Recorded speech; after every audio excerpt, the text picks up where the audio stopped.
I'm a 27-year-old from London who has started a copywriting business. I've worked as a copywriter or content marketer in 3 different jobs since 2021, but I've decided to go freelance now. And I think this makes the most sense for me at the moment. I think this is the most clear way that I'm going to start a business, is by doing freelance gig work and then trying to sort of form that into a business, because I don't really see any other way that it's possible when you're starting a business from scratch. I think this is the easiest way, so this is what I'm going to do. Okay, hang on, wait.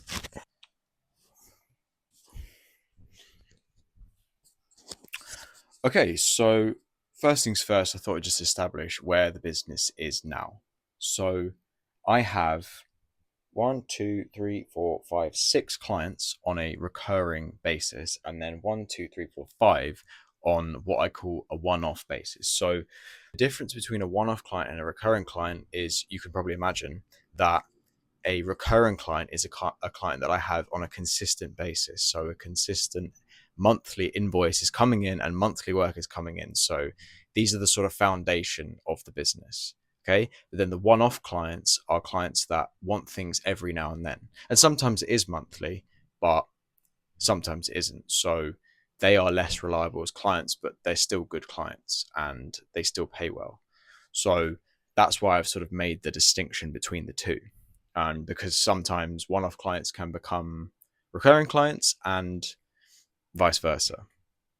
So I also have it structured in a sort of red, yellow, green format, as you can see on screen. So the reason I've done this is because in red are the sort of failed clients that I've had. So these are ones that have been onboarded and I've done work for, and I've tried to make a business relationship work, but it hasn't ultimately worked out. But I've just sort of left it there to remind myself of the lessons I learned and maybe what I could do better next time.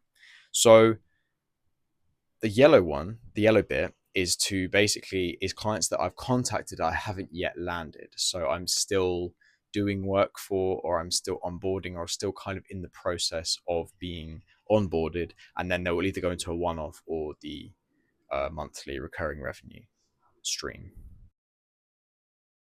Okay, so the business is called Finis, and I came up with this name because I just wanted a name with Fin in it, and it was a one-word thing. So I thought, okay, Fin. And I was just thinking about all these different ways, and basically, this is the only version of a Fin word that wasn't taken. So this is what I've chosen.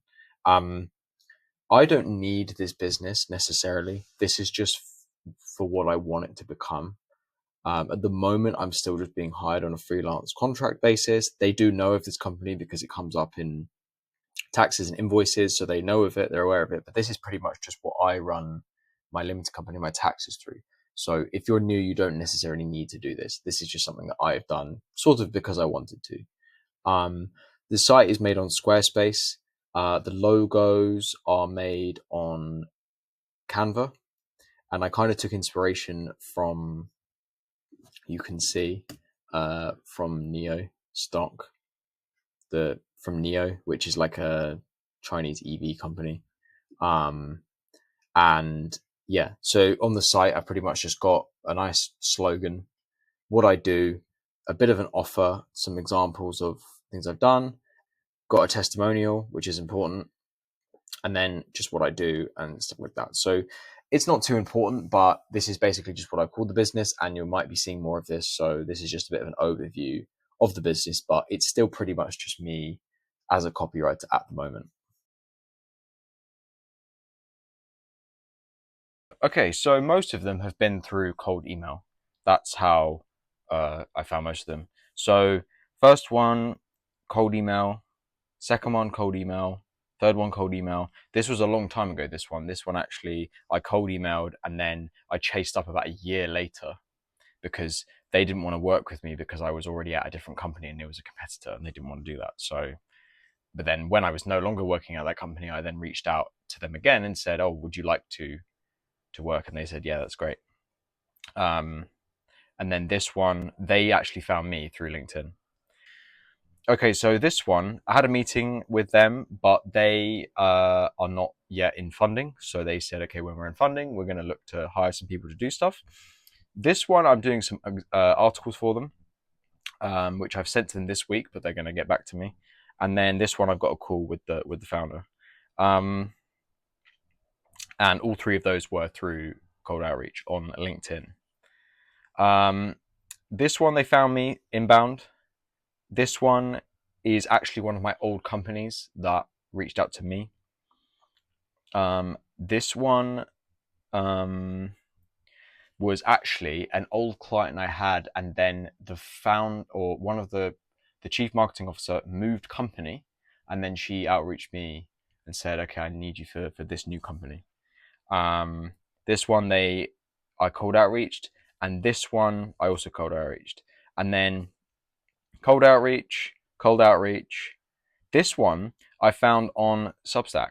So I actually got in contact with another financial copywriter, and we decided that we could work together on a client, and we split the money, and that's how I found that. So that one was a unique one, but that just goes to show that clients can pop up in many different ways. And then this one, cold outreach. This one was, again, someone I'd worked with previously, then reached out to me on LinkedIn and said, okay, can you do some work for us? And I said, yes. And then this one is my current company that I have moved into, and they have very graciously accepted me on a freelance contract. So yeah, that's an overview of the clients and the cold outreach.